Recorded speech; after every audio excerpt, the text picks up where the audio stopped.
Après ceux de 2015, 2017 et 2018, le titre 2022 des Warriors avait prouvé qu'il ne faut jamais sous-estimer le cœur d'un champion et que cette équipe portée par Stephen Curry bénéficie d'une longévité dynastique.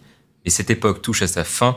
Désormais, les cadres vieillissants des Warriors se battent pour la 10e place de la conférence Ouest, synonyme de play-in, et leur qualification en post-season est loin d'être assurée alors que la saison arrive à son terme. Alors, l'ère des Warriors est-elle terminée? Faut-il faire un trait sur la dynastie? Aujourd'hui, dans Mobb Deep, on se penche sur ces questions.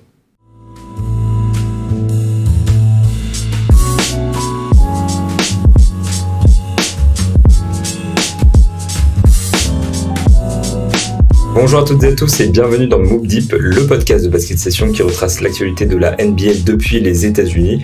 Et aujourd'hui, j'ai le plaisir de recevoir un invité qui est lui aussi aux US, en l'occurrence à San Francisco. J'ai avec moi Melvin Carsanti, qui a écrit notamment pour Basket USA, qui suit les Warriors depuis déjà plus d'une décennie, plus d'une dynastie aussi, j'ai envie de dire. Et aujourd'hui, on va se pencher justement sur le cas Golden State. Avec toi, Melvin, comment ça va? Merci de l'invitation d'abord, ça va très bien, bonjour à tous et ravi de pouvoir parler de Golden State. C'est peut-être la fin, on touche à la fin, mais c'est vrai que c'est toujours une équipe qui est assez intéressante avec Steph Curry, avec Draymond Green, avec les jeunes qui arrivent, donc ravi d'en discuter. Merci surtout à toi d'avoir accepté l'invitation. On en parlait en off, mais je veux bien que tu reprécises pour les gens qui nous écoutent un petit peu, si tu peux nous raconter depuis combien de temps tu es à San Francisco, ce dont tu as été témoin justement dans cette aventure où tu as suivi les Warriors. Est-ce que tu peux nous raconter un petit peu ce parcours-là qui mène à cette saison 2023-2024? Ouais, bien sûr. Moi, je suis arrivé à San Francisco en novembre 2011. Pas forcément pour couvrir la NBA, mais avec un autre job. Et en fait, je me suis mis à couvrir la NBA pour l'ancêtre de B-Basket qui s'appelait Catch and Shoot à l'époque. J'ai pas connu ça pour information. Je suis là. Et après, je suis passé sur Basket USA et du coup, oui, j'ai connu toute l'ascension des Warriors. Donc, quand je suis arrivé, c'était la première saison de Mark Jackson. Donc, pour ceux qui s'en rappellent pas, Mark Jackson a été coach des Warriors. C'est lui qui les a ramenés en playoff. Je crois que c'était 2013, il me semble, où il crée un peu la surprise. Il finit 6e, il joue contre Denver au premier tour des playoffs. Ils upset Denver à l'Oracle Arena dans une ambiance mais absolument incroyable, c'est-à-dire que où on était assis en média, c'est en haut du premier niveau, donc à peu près au milieu de la salle, on pouvait pas entendre les sifflets des arbitres dans les matchs tellement il y avait du bruit. C'était un truc de malade. Ouais. Et puis après ça, la saison d'après, ils ont un peu des blessures, ils sont sortis au premier tour contre les Clippers. Et après, c'est Mark Jackson se fait sortir contre d'ailleurs l'opinion de Steph Curry qui était très proche de Mark Jackson. Steve Kerr arrive et là c'est la révolution, j'ai envie de dire. Il met en place un jeu qui est désormais célèbre autour de Steph Curry. Il fait de mouvements, fait beaucoup d'altruisme et puis ils surprennent tout le monde en allant gagner le titre contre les Cavs en 2015. Il y a la saison aussi incroyable en 2016 où ils battent le record des Bulls, gagnent 73 matchs et où c'était juste c'était dingue, quoi. C'est-à-dire que si tu ratais le début d'un match, généralement, il y avait plus 20 à la mi-temps, ou alors ils faisaient leur fameux troisième quart-temps. Donc c'était assez incroyable. Alors forcément, cette saison se termine pas comme ils l'auraient voulu puisqu'ils perdent contre les Cavs après avoir mené 3-1. Mais ça reste un des meilleurs souvenirs parce que faut se rappeler que Steph se blesse contre Houston. Je crois que c'est au premier tour, il a un problème de genou. Ils sont menés 3-1 contre OKC, ils reviennent avec le fameux match de Klay Thompson au match 6 qui met, je crois, 11 ou 10 paniers à 3 points avec des appuis n'importe comment.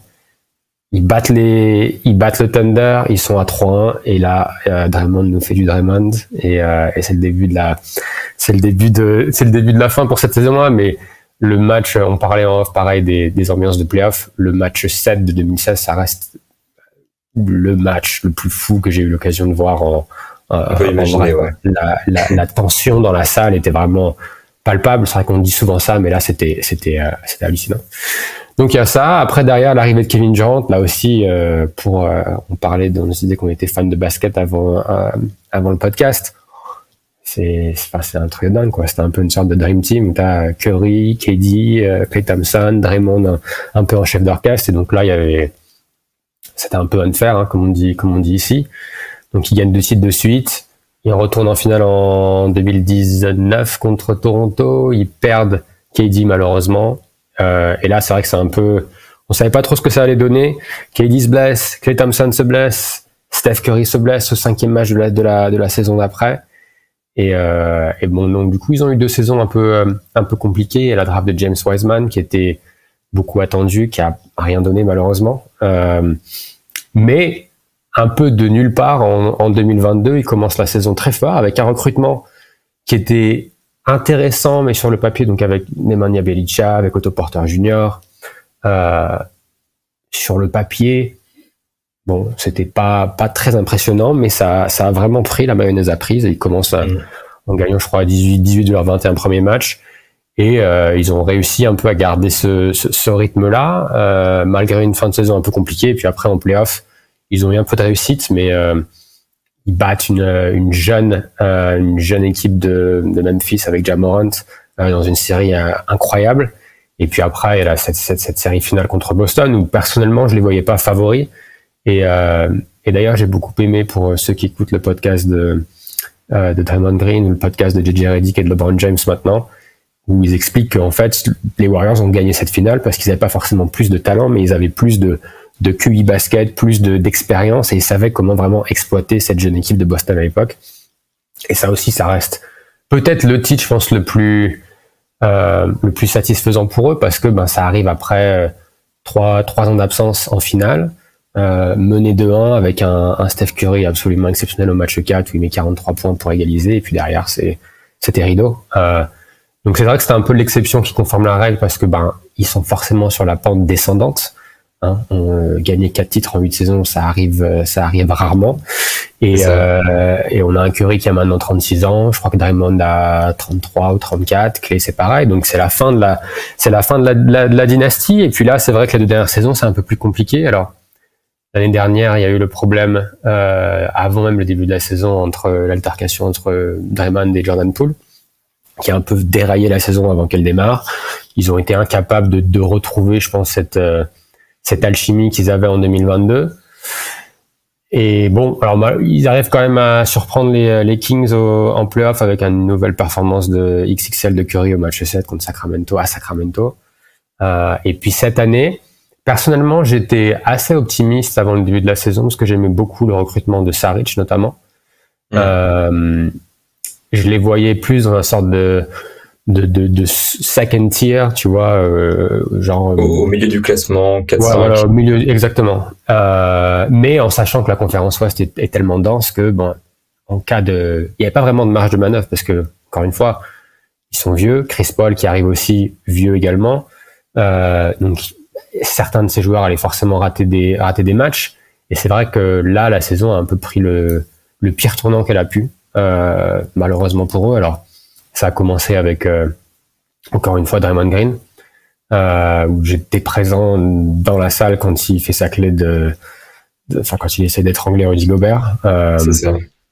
Assez, 5 matchs après ça, si je dis pas de bêtises. C'est ça, il prend 5 matchs après ça, et puis 2 ou 3 matchs après son retour, il fait sa manchette à Nurkic, et il se fait suspendre indéfiniment. Et donc bon, c'est vrai que ça a été même depuis le début de la saison, ça a été vraiment une saison en dents de scie, où ils arrivent jamais en fait à être vraiment réguliers ou avoir tout le monde performant en même temps. Il y a donc on a parlé des suspensions de Draymond Green, il y a le déclin d'Andrew Wiggins et de Klay Thompson, qui ici et là un peu, tu vois, pointent le bout de leur nez, font 1 ou 2 bons matchs, mais c'était vraiment beaucoup de hauts et des bas. Kevin Looney aussi, qui avait été exceptionnel les 2 dernières saisons, pareil, baisse de régime. Et donc, du coup, il se retrouve avec un 5 de départ qui était statistiquement le meilleur 5 de départ de la ligue la saison dernière, qui est l'un des pires 5 de la ligue cette saison-là. Et donc, du coup, ça a été un peu compliqué, je pense, pour Steve Kerr de trouver des solutions, de trouver les bonnes rotations. Il a beaucoup changé son 5 de départ. Il a même mis Klay Thompson sur le banc juste avant le All-Star Game. Klay Thompson est maintenant de nouveau dans le 5 de départ. Donc, il y a eu beaucoup ça a été vraiment une saison, je pense, compliquée pour eux. Mais voilà. Donc, bon, je vais te laisser poser d'autres questions, parce que je t'en prie, t'inquiète, parce que c'est très intéressant justement d'avoir la perspective globale, parce que je trouve que ce qui se passe cette saison, c'est juste la suite logique de ce qui se passe en fait dans la franchise depuis que t'es arrivé en fait, tout simplement, parce qu'il y a déjà cette logique de garder des joueurs pendant plus de 10 ans dans la NBA moderne, c'est quelque chose qui est normalement quasiment impossible. Gagner pendant aussi longtemps, c'est après impossible. Justement, tu disais que le titre de 2022, c'est un petit peu l'exception qui confirme la règle. C'est exactement ça, parce que ce titre-là, personne s'y attendait vraiment. Après le départ de Kevin Durant, les blessures même de Klay Thompson, celle de Steph, la nouvelle dimension jeune de l'équipe, toutes ces choses-là en fait faisaient qu'on pensait que, en tout cas que moi je pensais que les Warriors ne gagneraient plus avec cette équipe-là. Et là cette saison, on a l'impression que c'est peut-être celle de trop en fait dans le projet. Pas dans le sens où ils auraient dû déconstruire, mais dans le sens où maintenant ça devient difficile de gagner. Et donc on passe de cette équipe qui en 2022 a gagné un titre à cette équipe qui aujourd'hui se classe à la 10e place de la conférence Ouest quand on enregistre ce podcast du coup le samedi, et qui joue sa place en play-in, non pas en play-off mais vraiment en play-in, contre les Rockets qui sont en train de faire une remontée fulgurante. Pour donner un petit peu de contexte du coup, les Warriors sont sur 3 victoires consécutives, donc ils sont aussi en train de retrouver un petit peu de rythme. Il y a eu aussi des matchs faciles, je pense à celui au dernier contre les Hornets qui était peut-être un peu plus simple que la plupart des matchs qu'ils ont passé cette saison. Mais pendant ce temps, les Rockets, eux, sont sur 11 victoires d'affilée. Donc c'est quand même là, il y a vraiment une course qui est palpitante. Mais c'est vrai qu'on parle d'une course, du coup, vraiment pour avoir la chance de jouer le play-in, pour potentiellement avoir la chance de jouer les playoffs, pour potentiellement avoir la chance c'est le scénario probable, de se faire éliminer au premier tour. C'est un petit peu ça le plafond des Warriors cette année, on a l'impression. Donc je trouve qu'il y a justement que tu précises tout ce contexte-là, c'est intéressant parce que on arrive vraiment à un moment du projet, non seulement où on peut se poser la question est-ce que c'est la fin définitive, il faut qu'on change tout, et aussi on se dit tout simplement c'est normal, les gens vieillissent, les joueurs ne cliquent plus aussi bien qu'avant. Il y a beaucoup de problèmes. C'est difficile vraiment d'aborder cette saison dans sa totalité parce qu'il y a beaucoup de choses qui ne vont pas en l'occurrence. Dans les points négatifs, je pense qu'on peut commencer par là. T'as mis le doigt sur un truc, c'est l'âge de l'effectif. De manière générale, voilà, les équipes qui gagnent le titre ont environ 30 ans en moyenne, avec des franchise players qui sont autour de entre 28 et 32 ans. C'est les moyennes de la NBA. Denver l'année dernière, c'était 28 ans de moyenne, par exemple, c'était une des équipes les plus jeunes. Et là, les Warriors, en l'occurrence, Stephen Curry, 36 ans, Klay Thompson, 34, Draymond Green, qui est à 33, Chris Paul, qui a rejoint l'équipe cette année, qui approche de la quarantaine, même Andrew Wiggins, qui mine de rien commence à lui aussi vieillir, il approche de la trentaine. En fait, tous les cadres de l'équipe ont passé la trentaine, ou la plupart en tout cas, et c'est amusant parce qu'en fait, il y a cette dimension du coup qui est vieille, et la plupart des minutes sont distribuées entre des joueurs qui sont assez vieux, qui ont peut-être un peu de mal physiquement aussi. Les jeunes font du bien, mais sont encore assez inconstants. Donc voilà, est-ce que tu peux nous parler un petit peu de cette dimension-là, de cette vieillesse, et est-ce que pour toi, ça joue un rôle crucial dans le fait que l'équipe ait autant baissé en régime cette saison? Oui. Oui, je sais pas si tu vois l'impact physiquement, tout ça. Enfin, oui, non, bien sûr. Je pense que ça, on commence à le voir, même là en fin de saison. Par exemple, Steph qui a eu avec les absences de certains, que ce soit sur les suspensions, les blessures, etc., a dû beaucoup donner. Je crois que c'est la première saison où il va finir au-dessus de 65 matchs joués ou 70 matchs joués depuis 3 ou 4 saisons. Et comme on disait, il a 36 ans. Et Steph, c'est pas pour comparer avec par exemple LeBron, qui est forcément plus âgé, mais je pense que c'est un peu la même dynamique, c'est-à-dire que c'est des superstars qui transcendent toujours le jeu, mais LeBron, qui est beaucoup plus physique, peut se permettre, je pense, de jouer de choisir quand il joue, quand il veut essayer de jouer avec un peu plus d'intensité, alors que quelqu'un comme Steph, avec le gabarit qu'il a et la façon dont il joue, donc il faut se rappeler que Steph, en gros, c'est un marathonien. Il s'arrête jamais de courir. Il court. Et une des seules façons pour l'arrêter, c'est d'être physique avec lui. Et donc là, en particulier depuis que la NBA a un peu changé la façon d'arbitrer les matchs avec un peu plus de physicalité qui est possible, Steph se fait, je vais pas dire tabasser, mais en disant que les adversaires peuvent mettre les mains sur lui beaucoup plus facilement et en toute impunité. Donc ça ajoute beaucoup c'est difficile à 36 ans de faire tout ça après 10, 12 saisons NBA, c'est compliqué. Donc, je pense que c'était le pari en début de saison, c'est-à-dire que l'année dernière, l'un des points négatifs, c'était qu'ils avaient peut-être un peu le pendulum est allé peut-être un peu trop du côté de la jeunesse. C'est-à-dire qu'ils ont essayé de donner des responsabilités à des jeunes, que ce soit Jordan Poole, Moses Moody, Jonathan Kuminga, Wiseman avant qu'il se fasse trader. Et en fait, je pense qu'il y avait un problème entre le coaching staff et le front office, c'est-à-dire que le front office voulait essayer de pousser à ce que les jeunes aient des minutes pour qu'ils puissent se développer, ce qui est assez logique. Le problème, c'est que quand tu veux toujours prétendre au titre, tu peux pas te permettre de donner des minutes aux jeunes et de les laisser faire des erreurs pour d'apprendre de ces erreurs-là. Et donc, je pense qu'il y a eu un peu un disconnect entre la vieille garde avec un Stephen Curry qui est encore exceptionnel et qui, lui, n'a qu'une chose en tête, c'est de pouvoir prétendre à gagner un titre. Pareil pour Klay Thompson, pareil pour Draymond Green. Et donc, je pense qu'ils ont un peu ils ont tenté de rétablir, mais ils sont allés peut-être trop de l'autre côté. Et je pense que le pari était peut-être pas aussi grand en début de saison, de se dire, bon, Steph est toujours Steph, et il l'a démontré cette saison. Je pense que personne s'attendait à ce que Klay ait autant de mal. Alors, il a toujours le poignet, un des poignets le plus soyeux de la ligue, mais c'est beaucoup moins régulier qu'avant. Il a beaucoup plus de mal défensivement. Il peut plus, par exemple, défendre avant, tu pouvais le mettre sur des Damian Lillard, sur des Kyrie Irving. Maintenant, ils le mettent plus sur des 3, voire même des 3-4. Donc, il a perdu en mobilité. Kevon Looney, qui est pas aussi vieux qu'eux, mais qui paraît très vieux, a aussi été beaucoup moins performant alors qu'il avait été monstrueux lors des dernières saisons. Wiggins, pareil. Je précise pour 27 ans, c'est vrai que il a l'air plus vieux que ça sur le terrain, concrètement. Ouais. L'énigme pour moi, et je pense pour la plupart des gens qui suivent cette équipe, c'est Andrew Wiggins, parce que Andrew Wiggins, on parlait de l'exception de 2022. Moi, j'étais assez optimiste quand il est arrivé de Minnesota, donc il se fait trader la saison d'avant pour D'Angelo Russell.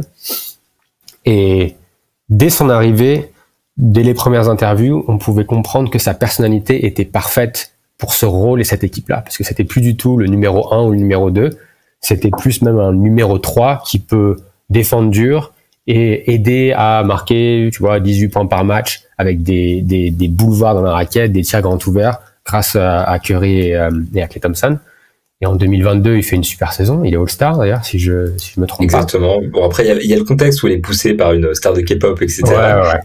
Mais c'est un formidable joueur des deux côtés du terrain, en l'occurrence, et une vraie clé dans le final NBA. Il a joué un rôle, essentiel. C'est vrai que cette saison, par contre, cette saison, ça a été beaucoup plus compliqué. Et pareil, où là, par exemple, on le voit sur les 3 derniers matchs là qu'ils ont gagnés à l'extérieur. Il a été décisif à Orlando, où il prend le match à son compte en dernier quart-temps. Il a été bon à Miami, il a été bon encore hier. Mais par contre, il peut aussi passer complètement à travers. Et c'est même pas qu'il passe à travers, qu'il est pas adroit. C'est que son intensité, la façon, il n'y a aucune agressivité. J'ai l'impression qu'il est transparent sur le terrain. Et ils peuvent pas se permettre ça, en fait. En fait, vraiment, le problème, c'est ils ont plus de la marge de manœuvre qu'ils avaient avant. Et cet âge un peu élevé qu'on parle, ajoute à ce manque de marge de manœuvre. Et donc, quand vous avez ces joueurs qui sont toujours des joueurs clés, qui sont pas performants, tout de suite, la performance collective de l'équipe, baisse d'un ton. Et vu le contexte de la conférence Ouest, où, il faut garder le rythme, parce qu'il y a 10, 11 équipes qui jouent les playoffs chaque soir, ça peut très vite, faire l'effet boule de neige, quoi. Je pense que c'est ce qui s'est passé, malheureusement pour eux.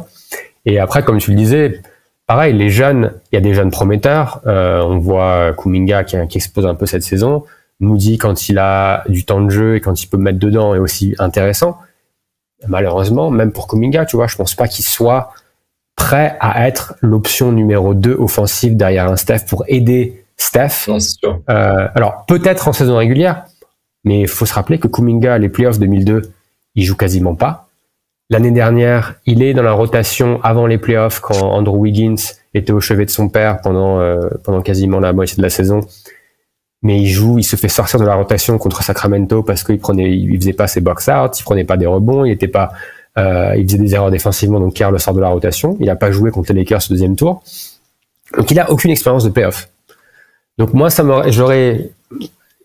je sais pas s'ils arriveront à atteindre les playoffs, mais j'aimerais qu'ils y soient pour pouvoir donner à Kuminga un peu cette expérience d'être non pas juste un joueur de la rotation, mais un joueur important de la rotation qui a besoin de marquer 18 points. Et personnellement, je suis pas sûr qu'il puisse le faire aussi régulièrement en playoff, mais je pense qu'avoir cette expérience et peut-être se rendre compte que ok, merde, je suis pas encore à ce niveau-là, peut l'aider pour la saison prochaine, lui, mais aussi le projet collectif.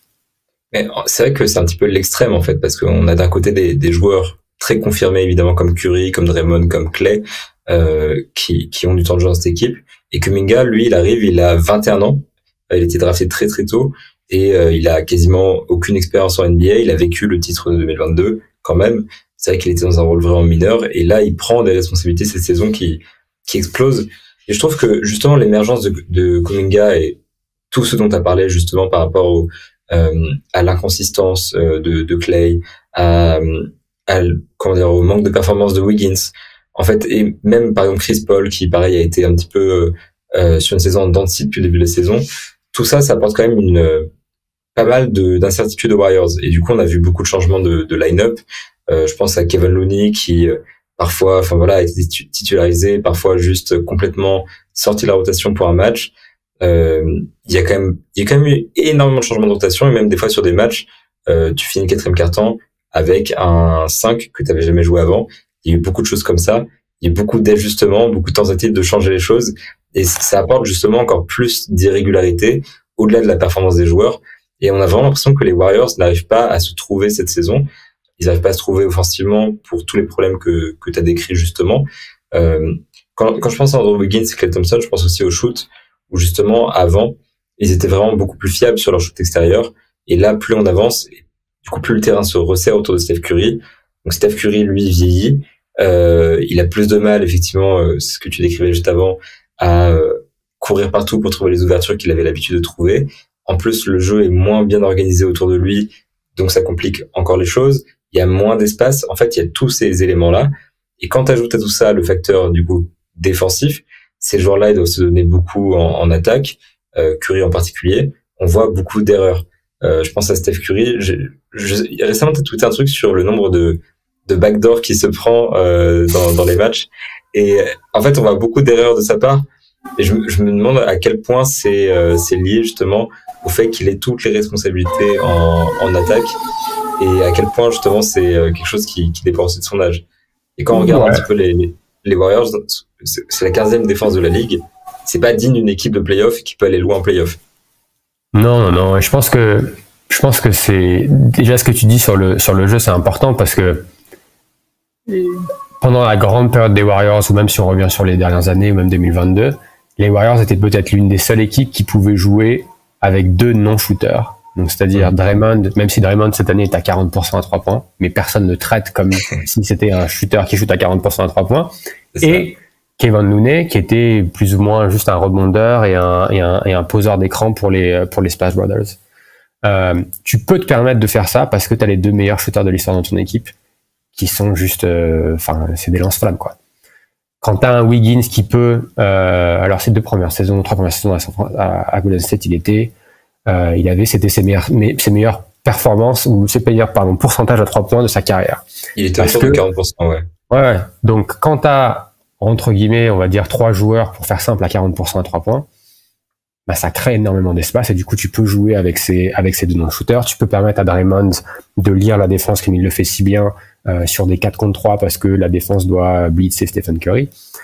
Et donc là, ils ont plus ils ont plus ça, comme tu le disais. Donc du coup, ça devient difficile en défense. Je pense qu'il y a quelque chose qui est important et je sais pas si tout le monde comprend le concept, c'est que, et Steve Kerr et Steph Curry le disent, en parlent souvent en conférence de presse, c'est que il faut réussir à connecter le match. Et par ça, ils disent, ce qu'ils essaient de dire, c'est que ton attaque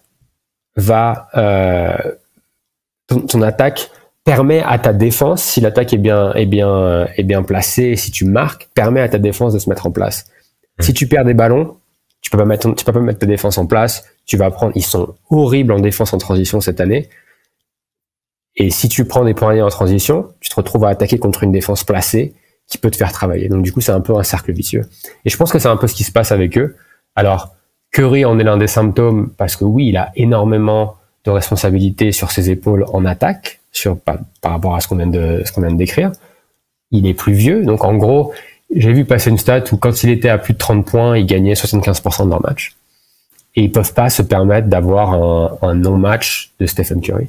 Et malheureusement, et ça arrive tous les ans, hein, il passe par des périodes où il va être moins adroit. Il en a eu 2 cette année. C'est pas anormal pour lui. Sauf qu'avant, il y avait d'autres joueurs qui pouvaient aider, qui pouvaient permettre aux Warriors de gagner des matchs quand il avait ses slumps. C'est plus du tout le cas.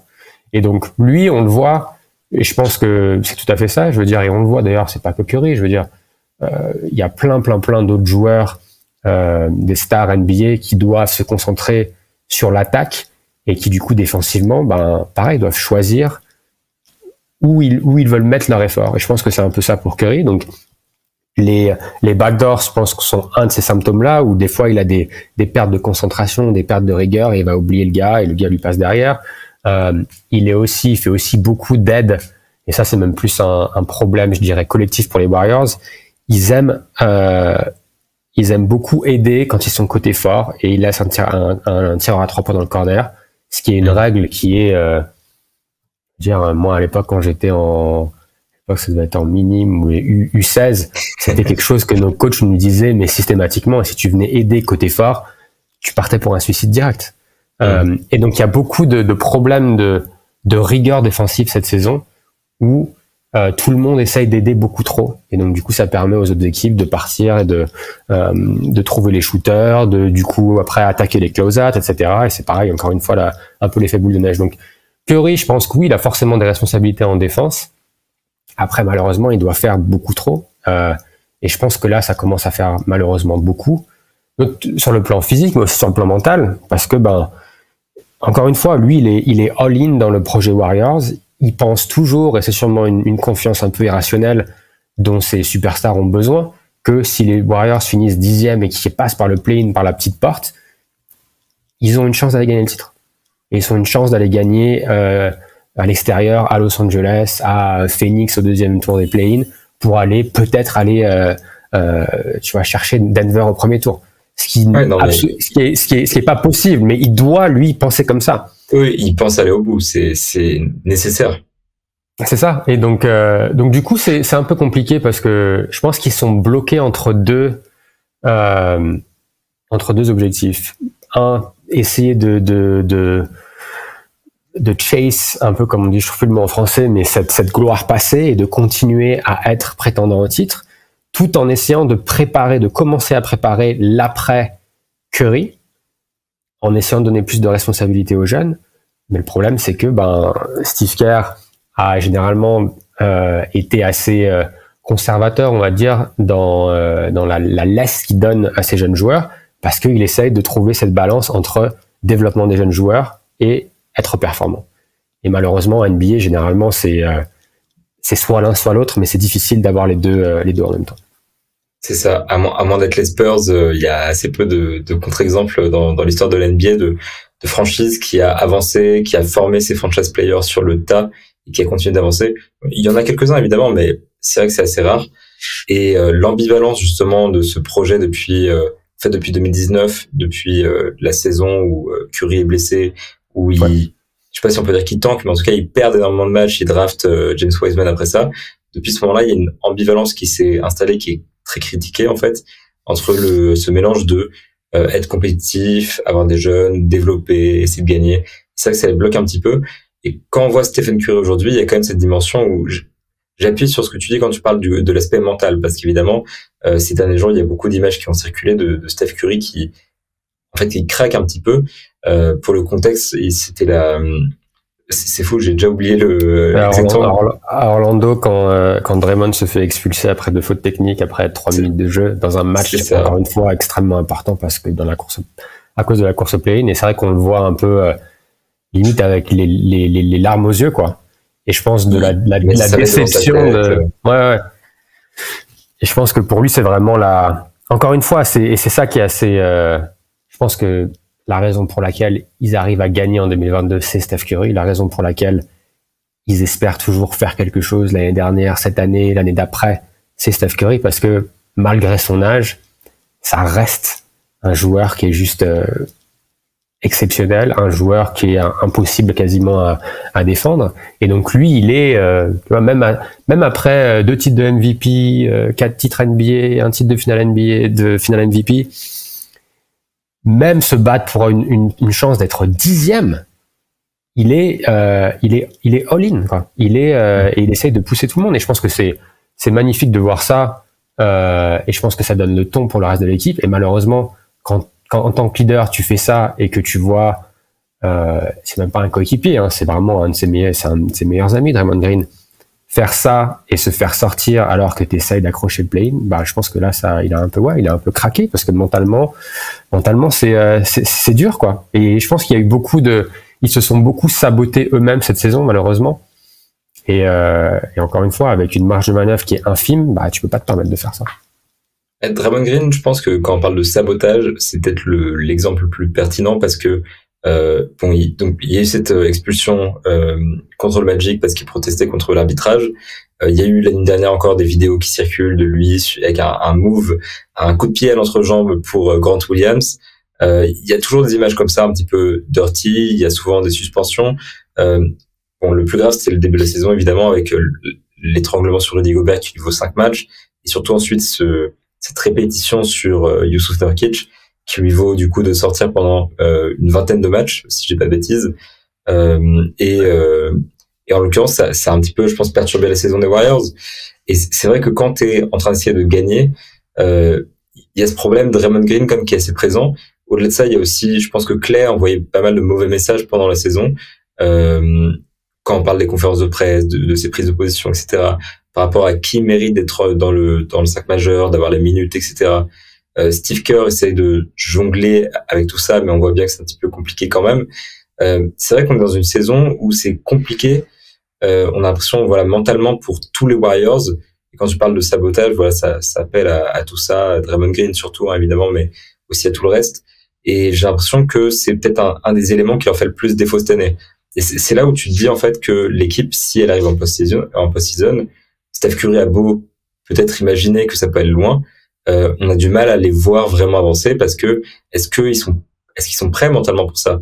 Je veux dire, dans le jeu, ils le sont pas, clairement. C'est plus qu'évident qu'ils le sont pas. Offensivement, défensivement. Défensivement, d'ailleurs, tu parlais des aides, du coup. Ils ont pas le personnel, en fait, pour constamment venir en aide à leurs coéquipiers et ensuite se rattraper derrière. Ils ont pas de bons roamers. Ils ont pas des joueurs suffisamment expérimentés pour faire ça de manière efficace. Offensivement parlant, il y a toutes les limites qu'on a décrites. Mentalement, il y a ce dont on parle maintenant. J'ai l'impression que si l'équipe, c'est terrible d'en arriver à parler d'ainsi, mais si l'équipe arrive à se qualifier en play-in, puis qu'elle arrive à aller en play-off, et du coup qu'elle joue le premier tour, c'est droit vers l'échec, en fait. Je sais pas si t'es d'accord avec moi, mais j'ai l'impression qu'il n'y a pas d'autre scénario que l'échec cette saison pour les Warriors. Bon, on a toujours été surpris par des choses, hein, mais sous toute vraisemblance, c'est ça. Oui, moi en fait, c'est surtout ce manque donc tous les symptômes que tu viens de décrire sont là, sont complètement vrais. Moi, ce qui me dérange cette année, c'est encore une fois, c'est vraiment la saison en dents de scie par excellence. C'est-à-dire que là, il me semble qu'ils sont à 21-15 à l'extérieur. Ils ont gagné 8 de leurs 10 derniers matchs à l'extérieur contre des adversaires. Des bons adversaires. Les 2 seules défaites qu'ils donnent, c'est quand ils en prennent 50 à Boston, et puis la défaite à Minnesota là, du début de semaine. Mais en faisant un match où ils ont été compétitifs, où ils auraient pu gagner. Et donc ils sont capables d'aller gagner on the road comme ça. Et ils sont tout aussi capables alors je vais prendre les Spurs parce que c'était une défaite assez rageante pour eux, sans Victor Wembanyama, sans Devin Vassell. Tu perds contre les Spurs à domicile. Et tu perds pas de 1 point sur un shoot au buzzer un peu miraculé. Tu te fais dominer de bout en bout. Et c'est ça qui est juste incroyable. Il y a eu beaucoup même quand Draymond était pas là, où ils en prennent 40 à la maison contre les Pelicans, ils en prennent 40 contre les Raptors.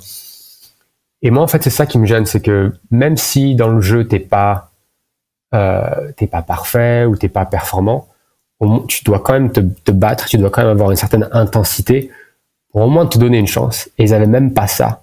Et en fait, je pense que c'est ce problème-là qu'ils ont eu un peu entre les matchs. Et je pense que c'est un résultat un peu de la vieillesse. Tu vois, si t'es en 4e match en 5 jours, ben peut-être que les jambes sont pas là pour certains. Et donc, du coup, peut-être t'as envie de faire les bonnes aides ou t'as envie de faire des bonnes choses, mais le physique te suit pas forcément. Et donc, du coup, tu vas te faire battre en backdoor par Andrew Nembhard 5 fois en une mi-temps.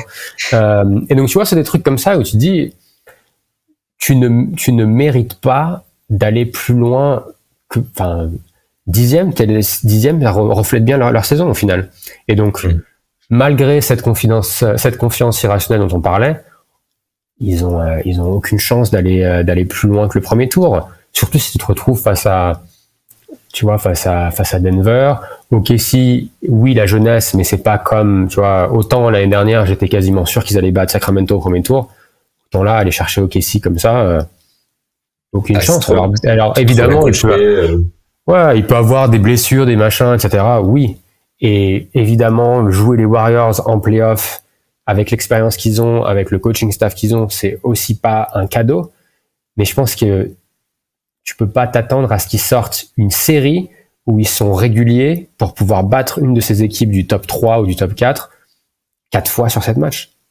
Ce serait une grosse surprise, mais je vois pas comment c'est possible. Ouais, ce serait une surprise totale. Et quand tu regardes le classement, justement, et que tu regardes le top 12 à l'ouest, c'est la seule équipe dans ce top 12 qui a un bilan négatif à domicile. 18-19 en l'occurrence sur la saison. Et c'est vrai que c'est un signe assez alarmant. Et j'en ai aussi une autre qui est intéressante. On parle du match contre les Spurs. Mais ils ont aussi un petit point commun. Cette saison, les Warriors ont perdu 13 matchs où ils ont mené de 12 points ou plus. C'est à égalité avec les Spurs. Voilà le record de la NBA. Ils ont cette tendance en fait à laisser filer des matchs sur lesquels ils ont un grip. Et j'ai l'impression que plus on avance et plus on perd cet aspect, voilà, troisième quart-temps légendaire des Warriors.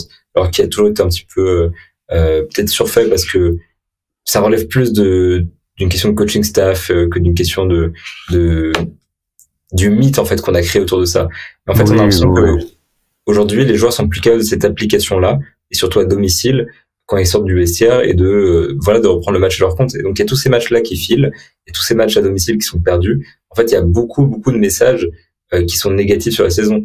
Quand on prend les Rockets typiquement, qui sont une équipe qui joue actuellement sans leur peut-être leur meilleur joueur, mais en tout cas leur deuxième joueur en termes de usage, ils jouent actuellement sans lui. Ils sont sur une série de 11 victoires. Ils sont à domicile à 26-11 et c'est sur la route qu'ils ont du mal. Et ça c'est normal. C'est ce qui se passe normalement en NBA. Et les Warriors, c'est tout l'inverse, c'est ce paradoxe-là, c'est ce scénario un petit peu alarmant. Et on voit bien qu'ils ont les moyens de faire mieux avec cet effectif-là, avec ce coaching staff-là, etc. Mais juste, pour l'instant, ils le font pas. Il n'y a pas de raison qu'en playoff, ils passent à ce point, un step, pour se dire, bon, on va passer de cette équipe qui laisse filer les matchs et médiocre à domicile, etc., à une équipe qui va être capable de dominer réellement en playoff. C'est ça qui est rageant, parce que par exemple, je vais prendre un exemple récent, le match qui gagne contre les Lakers à Los Angeles il y a une dizaine de jours, je crois, ou 2 semaines, un match clé à l'époque pour le play-in, mais aussi pour potentiellement aller chercher la 6e place, etc. Bon, depuis ça on oublie. Mais ils font un match, pour le coup, ils font un match de play-off, un match extrêmement sérieux où tout le monde a été performant. Et c'est là, quand tu vois des matchs là, tu te dis, c'est ce à quoi je m'attendais, c'est ce à quoi j'imaginais cette équipe être cette saison. Et malheureusement, ça a été que, je sais pas, 5, 6, 7 fois cette saison. Et donc, c'est ça qui est rageant, parce que sur le papier, il y a quand même un effectif qui est toujours intéressant. Ils ont une profondeur de banc qui est peut-être même trop profonde, parce que du coup, ça demande à Steve Kerr, de faire des choix qui sont parfois pas populaires, comme par exemple sortir, tu vois, Moses Moody, un jeune prometteur, mais qui a du mal parce qu'il est derrière Clay, il est derrière Wiggins, il est derrière Gary Payton II, qui a un rôle clair et défini et qui le joue mieux que Moses Moody. Donc du coup, c'est vraiment compliqué, mais c'est vrai que cette saison,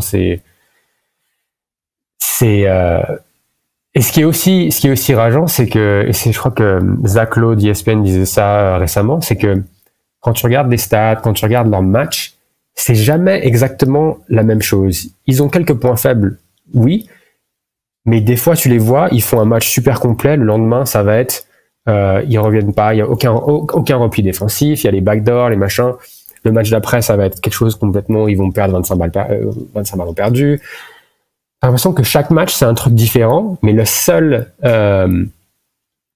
régularité est en fait dans ces petits problèmes-là. C'est qu'à chaque match, il va avoir quelque chose, un petit grain de sable qui va les faire déjouer. Et comme tu le disais, je pense que c'est pour ça que des fois, plusieurs fois, ils sont à plus 12, plus 15, que ce soit même en début de deuxième mi-temps, et ils se liquéfient généralement en dernier quart-temps, alors que c'est là où l'expérience devrait justement les aider. Parce que leur Big Three savent comment gagner les matchs NBA. Et malgré ça, on a vu parfois un Klay Thompson prendre des tirs avec 17 secondes sur les 24 alors que tu mènes de 2 points et qu'il reste 2 minutes à jouer. Des trucs qui sont assez dingues. Donc c'est dommage, mais honnêtement, j'espère pour eux qu'ils ne passent pas le premier tour des playoffs sur un miracle, parce que je pense que ça peut aussi donner la mauvaise idée. C'est-à-dire que il y a beaucoup de franchises NBA qui arrivent, qui font un peu une run, tu vois, un peu miraculeuse en playoff. Je pense notamment aux Blazers il y a quelques années ou aux Hawks il y a 2-3 ans, qui se retrouvent un peu comme ça en finale de conférence et qui pensent qu'ils sont déjà à ce niveau-là, alors qu'ils le sont absolument pas. Donc, je pense que ce sera un bon wake-up call pour les Warriors de se faire. Alors, je pense qu'ils seront quand même en play-in. Je sais pas s'ils passeront le play-in, mais je pense que ce serait bien pour eux de se faire sortir, honnêtement. Parce que du coup, t'as besoin de remettre un peu les cartes à plat et de vraiment te poser les questions de qu'est-ce que tu peux faire avec ces leaders-là et avec cet effectif-là. Et je pense qu'on va voir beaucoup de changements à l'été. Alors, je pense pas que Klay Thompson va partir, mais je pense qu'il y aura des changements autour pour essayer d'avoir un meilleur équilibre au niveau de l'âge, d'avoir un meilleur équilibre au niveau de leur aptitude physique, parce que c'est une équipe qui est assez petite, mine de rien, et qui est pas très physique, si on compare à des OKC, Orlando, etc. Et après, tu as aussi la question de la masse salariale. C'est l'équipe la plus chère de l'histoire de la Ligue cette saison, et elle est 10e. Alors, le propriétaire, lui, veut toujours essayer de gagner, veut pas, par exemple, partir dans un rebuild, mais je pense il y aura un mandat des dirigeants d'essayer de baisser cette masse salariale. Donc bon, on verra ce qui va se passer, mais je pense qu'il va y avoir quand même pas mal de changements. Justement, c'est un petit peu la suite, parce que maintenant qu'on a établi que cette saison elle était plus ou moins, peut-être pas à jeter, surtout qu'on ne sait pas encore comment elle va se finir, mais quand même effectivement ça se présente très très mal. L'été risque d'être très intéressant pour faire un petit peu le récapitulatif de tout ce qui peut changer cet été. Donc on a Klay Thompson qui est agent libre et qui n'a pas du tout négocié son extension avec les Warriors. Ils sont nulle part dans la discussion d'après les informations qu'on a de la part des médias américains. Donc c'est en mauvaise voie pour l'instant pour peut-être pas pour prolonger, mais je veux dire de manière générale, il y aura des vraies négociations cet été par rapport à peut-être la durée du contrat, par rapport au salaire, etc. En tout cas, il y a potentiellement un risque, en tout cas, de le voir quitter les Warriors s'ils n'arrivent pas à trouver un accord. Au-delà de ça, on a Chris Paul qui a un contrat non garanti l'année prochaine, sachant que si les Warriors décident de le garantir, c'est 30 millions de dollars pour Chris Paul qui, du coup, encore une fois, approche de la quarantaine, il aura 39 ans l'année prochaine. On a les cas Kuminga et Moses Moody qui sont tous les deux éligibles à une extension de contrat parce qu'ils vont entrer dans leur dernière année de contrat. Donc pour l'instant, les cadres qui sont vraiment déjà assurés, ça va être Stephen Curry, Wiggins, Draymond Green, qui ont tous récemment signé des extensions de contrat. Mais au-delà de ces joueurs-là, il n'y a pas vraiment de certitude. Puis pareil, il y a quelques free agents qui peuvent bouger. Je pense à Dario Saric qui a eu un apport intéressant cette saison, qui sera donc agent libre. Il y a aussi, par exemple, Gary Payton de second évidemment parce que le père est toujours à la retraite, mais qui lui a une player option et qui pourrait devenir agent libre en l'occurrence. Donc il y a un potentiel de changer beaucoup de choses, et c'est sans parler des potentiels transferts, sans parler des ajustements qui pourraient être faits à la marge par rapport à tout ça. En tout cas, il y a vraiment le potentiel de transformer vraiment l'effectif autour de Stephen Curry, autour potentiellement de Draymond Green et d'Andrew Wiggins. Donc, je pense qu'il y a un été qui est chargé. Est-ce que toi, il y a t'as parlé un petit peu des éléments clés, voilà, peut-être rajeunir l'effectif ou en tout cas trouver un meilleur équilibre, ajouter de la physicalité, de la taille, etc. Est-ce que tu vois voilà, des tendances pour l'été, des joueurs qui sont plutôt sur le départ, des potentielles cibles, etc. Ouais, alors je voulais juste revenir sur le point que tu disais où potentiellement la saison, c'est une saison qui est à jeter. Alors je le comprends sur le plan des performances collectives. Cela dit, je parle vraiment de résultats, ouais. Ouais.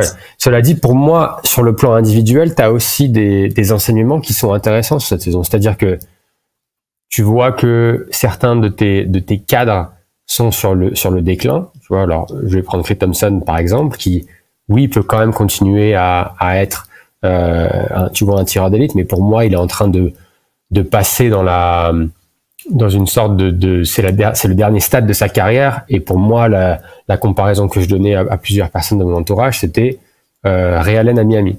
C'est-à-dire qu'on peut plus lui demander d'être un gars qui va marquer forcément 20 points par match chaque soir. Par contre, les défenses doivent quand même toujours honorer son poignet et son adresse. Donc je pense que l'avoir, que ce soit en deuxième arrière titulaire ou en sixième homme, un peu qui peut rentrer et avoir ce rôle de scoreur, je pense que c'est un bon enseignement pour la saison prochaine. Le point positif dont on n'a pas beaucoup parlé, c'est l'émergence de leurs 2 rookies cette saison. Des rookies qui ont été les saisons d'avant, ils ont vraiment drafté sur le potentiel. Donc Kuminga, Moody, Wiseman, donc des très jeunes joueurs avec une seule généralement année universitaire dans derrière eux, et qui est vraiment un potentiel important, mais du coup il y a beaucoup plus de formation nécessaire. On a vu que ça n'a pas du tout marché avec Wiseman. Kuminga, c'est enfin en train de porter ses prix, mais ça a pris du temps. Moody, c'est pareil. Et donc l'année dernière, ils ont décidé de drafter des joueurs qui sont plus NBA ready. Donc c'est des joueurs qui ont passé 2, 3, voire 4 ans en université. Donc Brandon Podziemski, qui fait une super saison, je pense qu'il a d'ailleurs surpris pas mal de monde. Et qui a que 20 ans, hein. Parce que mine de rien, il y a aussi le potentiel. Il y a le côté NBA ready et le potentiel, il y a les deux.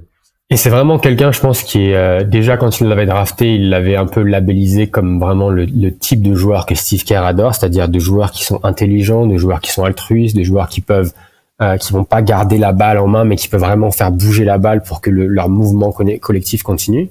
Donc lui qui est excellent, même si là il a un peu de mal sur la fin de saison. Et puis il y a Trayce Jackson-Davis qui lui, il me semble, a fait ses 4 saisons universitaires du côté d'Indiana. C'est ça, il a 23 ans pour le coup. Et lui, qui a un impact aussi vraiment bien. Si on le compare à Wiseman, il fait une super saison. Il est capable défensivement de suivre les consignes. Offensivement, il a eu plusieurs bons matchs. Il est excellent sur le rôle, sur le pick and roll, notamment avec Chris Paul et aussi avec Klay Thompson. Il peut prendre des rebonds, il peut contrer. Donc il leur amène une dimension qu'ils n'avaient pas eue depuis longtemps. Donc ça c'est des points positifs, et je pense qu'on va voir ces 2 joueurs. Alors sauf s'il y a une star disponible et que peut-être qu'il faut en sacrifier un pour aller chercher une autre star, mais je pense que ces 2 joueurs seront dans l'effectif la saison prochaine et auront des rôles plus importants. Je pense que ils vont essayer, à mon avis, ils ont 2 dernières saisons pour essayer de voir ce qu'ils peuvent faire dans l'ère Stephen Curry. C'est pas par hasard que les contrats de Steph, de Draymond, de Steve Kerr, qui a aussi re-signé il y a peut-être un mois de ça, sont tous alignés sur la même saison, c'est-à-dire qu'ils ont 2 saisons après celle-ci. Ceux de Wiggins aussi d'ailleurs. Ceux de Wiggins aussi. Je pense que Klay, ce sera pareil, ils vont lui offrir un contrat de 2 ans cette année, peut-être avec une team option dans la 3e, mais quelque chose qui est pareil, aligné sur cette même timeline.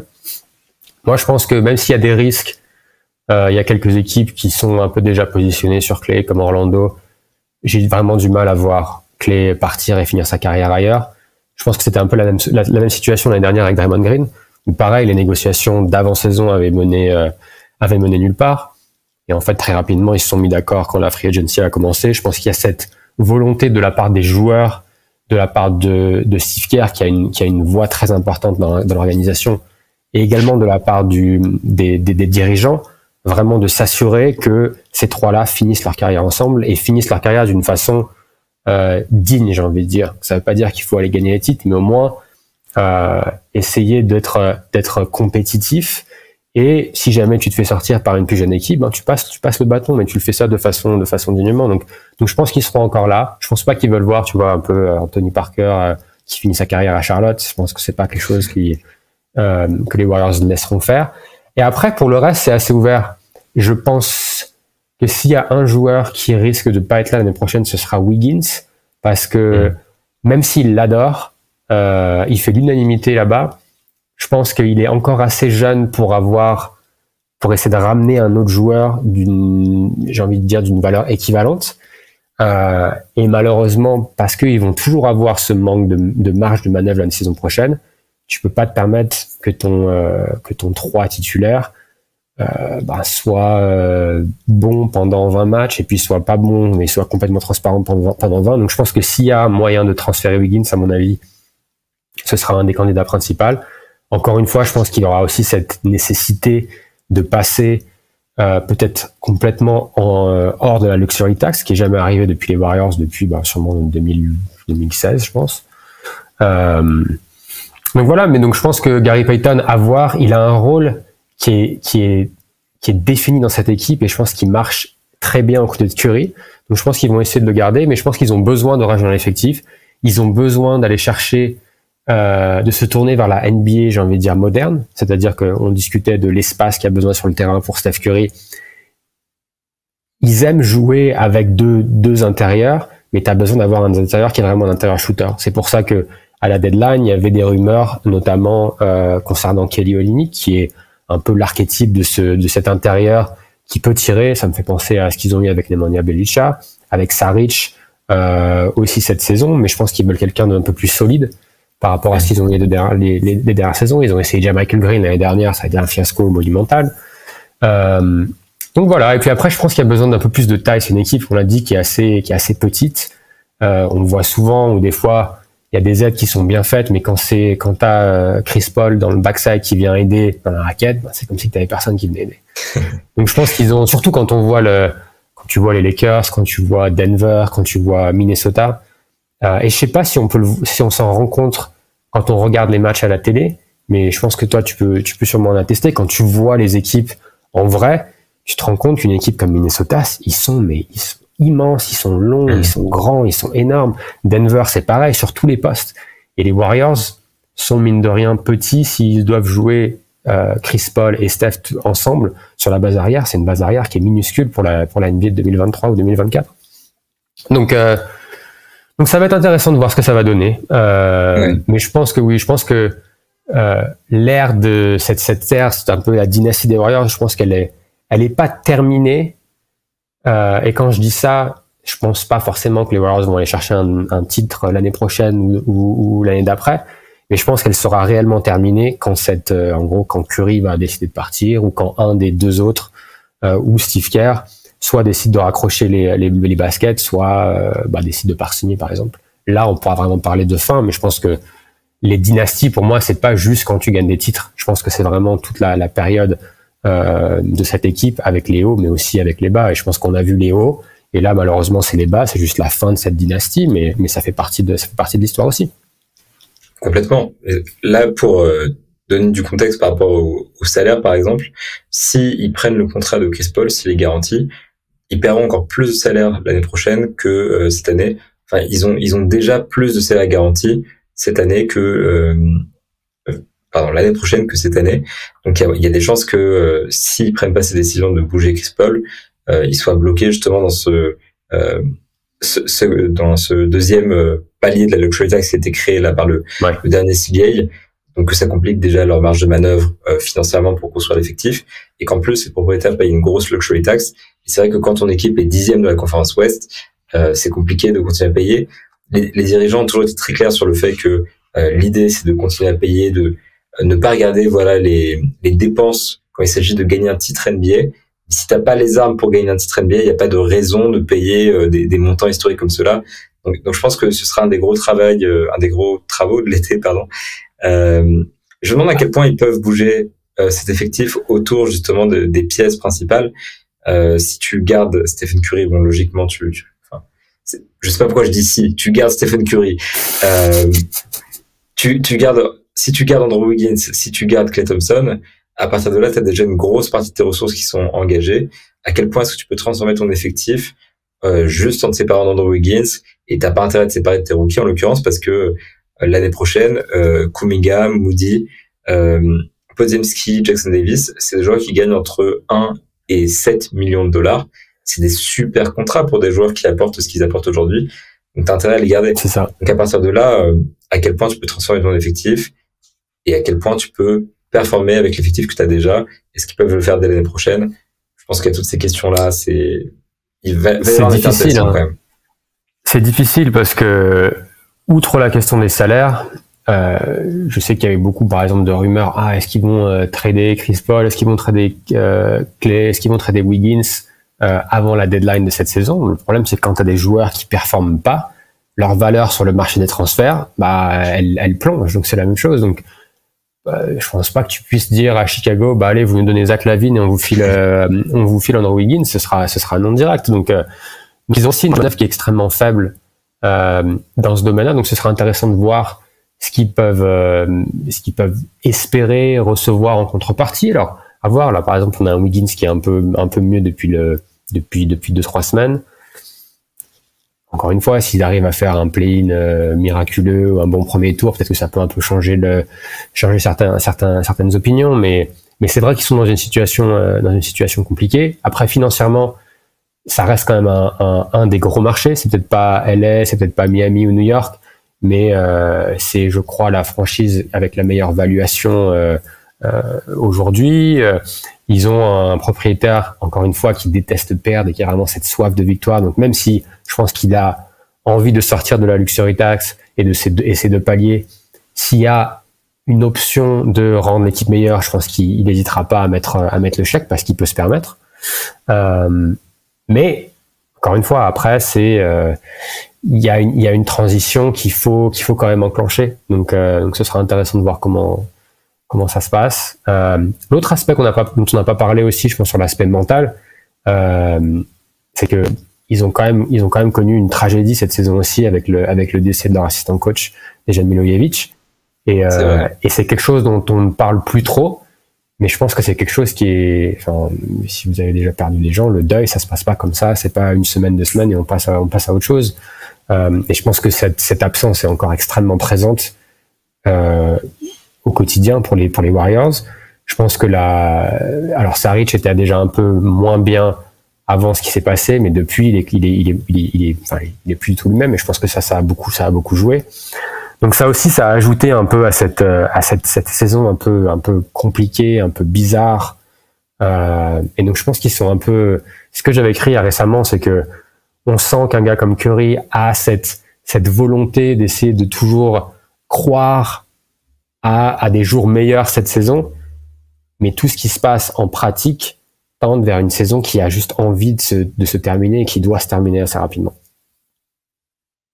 Et quand tu rajoutes en plus à tout ça les problèmes personnels d'Andrew Wiggins depuis 2 saisons, les problèmes de Draymond Green, du coup, dont on a discuté avant, peut-être aussi la crise de confiance que peut avoir Klay Thompson, qui a eu un petit peu des déclarations paradoxales en conférence de presse.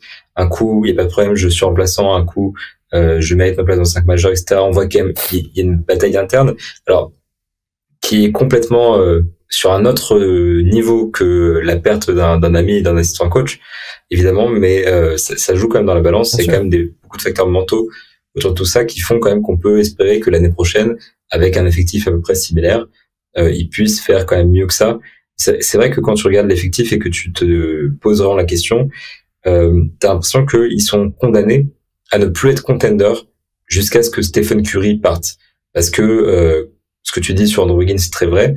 Beaucoup de gens imaginent que tu peux faire des transferts en transférant, enfin, t'envoies un joueur ailleurs et puis tu vas pouvoir pigeonner une autre équipe NBA et récupérer plus de valeur. Ça ne fonctionne pas comme ça.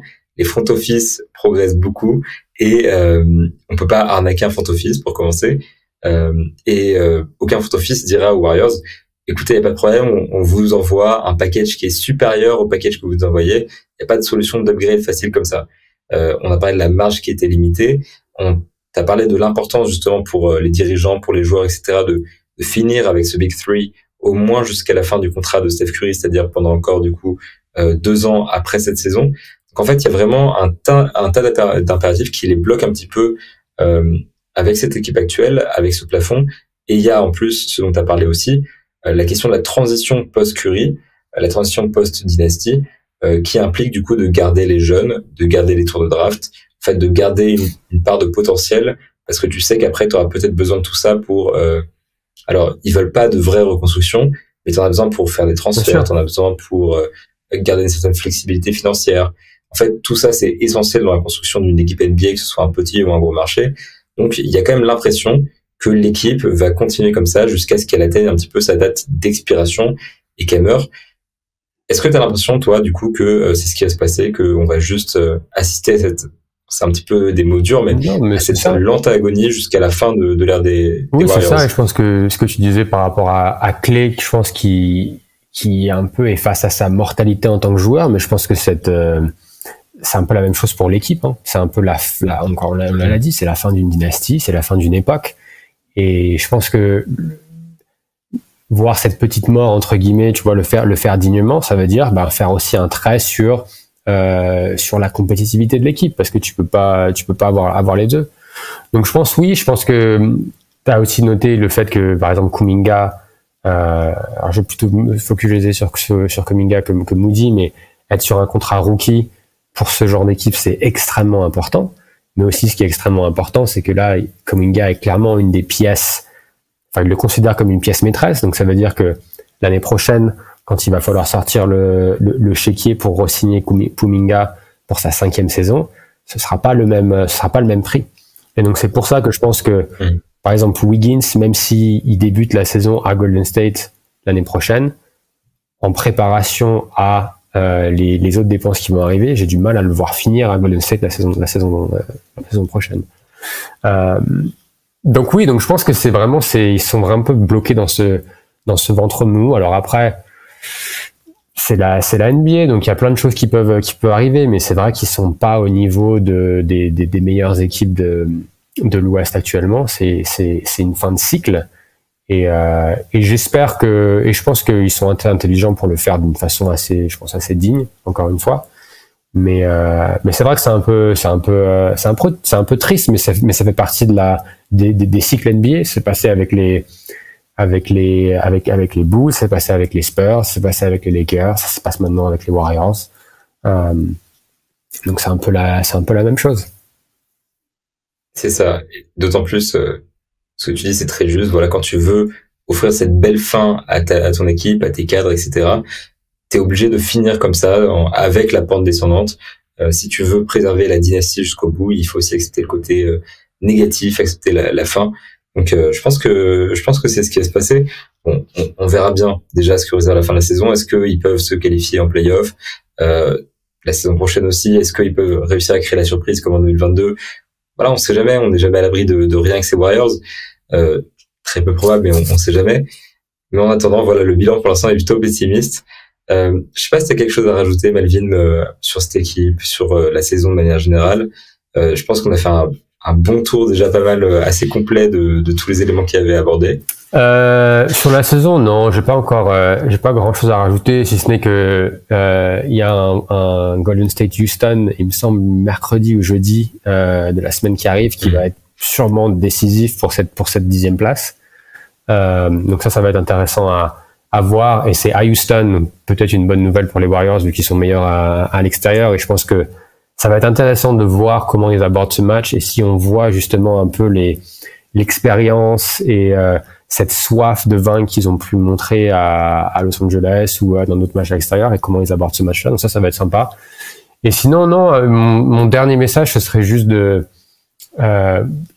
j'ai été privilégié de voir un peu toute cette ascension des Warriors et toute cette histoire de cette dynastie des Warriors et de Stephen Curry et de Draymond Green. Je pense que Draymond Green, malgré tous les trucs un peu extra sportifs, quand il est sur le terrain et quand il est disponible, ça reste un joueur qui est exceptionnel. On peut ne pas apprécier l'homme, mais le joueur, c'est vraiment, si vous avez l'occasion, moi je le dis souvent, un de mes petits plaisirs quand je vais au match, c'est des fois juste de regarder Draymond Green en défense loin du ballon et de voir à quel point il impacte le match et tout ce qu'il fait, et c'est exceptionnel. Et je pense que c'est pareil pour Steph. ces joueurs-là arrivent en fin de carrière, c'est des joueurs légendaires et je pense qu'il faut qu'on en profite autant qu'on peut, parce que je pense que alors je sais pas jusqu'à quel âge il va jouer, mais je pense que quand il va prendre sa retraite, ça va laisser quand même un grand vide. C'est pareil pour les LeBron James, c'était pareil pour Kobe à l'époque, pour Michael, etc. Donc profitons de ces dernières saisons de Golden State et de Steph Curry, parce que ils ont quand même marqué l'histoire de la NBA. Et je pense que même pour les gens qui n'étaient pas fans des Warriors, parce que ils battaient leur équipe préférée chaque saison, je pense que quand ils vont partir, tout le monde va dire merde, on aurait peut-être dû en profiter un peu plus, parce que c'est en tant que fan de basket, c'est quelque chose quand même qui a été exceptionnel et qui reste exceptionnel. Ce sera plus la même NBA sans les Warriors, c'est sûr. Donc je soutiens à 100% ce message. Il faut vraiment profiter de la fin de Curry, de Draymond, de Klay Thompson aussi, qui est vraiment sur la fin pour le coup. Il faut pas manquer du coup le match de jeudi contre les Rockets, t'as raison. Melvin, du coup, merci beaucoup pour d'avoir répondu présent pour cette invitation, pour ce podcast. Pour ceux qui ne connaissent pas Melvin, du coup, vous pouvez aller le suivre sur Twitter @melo5. Je mettrai ça dans la description. On peut lire du coup ton travail sur Basket USA, avec beaucoup d'interviews aussi aux États-Unis, avec beaucoup de contenu sur les Warriors, mais aussi d'autres équipes. Il y a quand même beaucoup de choses. Donc je vous invite à aller voir ça. Encore une fois, Melvin, merci. Je te souhaite une très bonne semaine. Du coup, bon courage pour la fin de la saison des Warriors. Il reste 9 matchs, si je dis pas de bêtises. Donc on approche vraiment de la fin de la saison régulière. Et puis on se dit à très vite tout le monde pour un prochain Mook Deep. D'ici là, n'hésitez pas à aller voir les CQFR toute la semaine avec Shai et Antoine, le podcast de lundi avec toute l'équipe. Je sais pas encore quel sera le thème, mais voilà, c'est le rendez-vous habituel. Le mardi, la light session, et puis on se retrouve nous dimanche prochain pour le prochain épisode de Mook Deep. Merci Melvin, salut à tous. Merci à toi.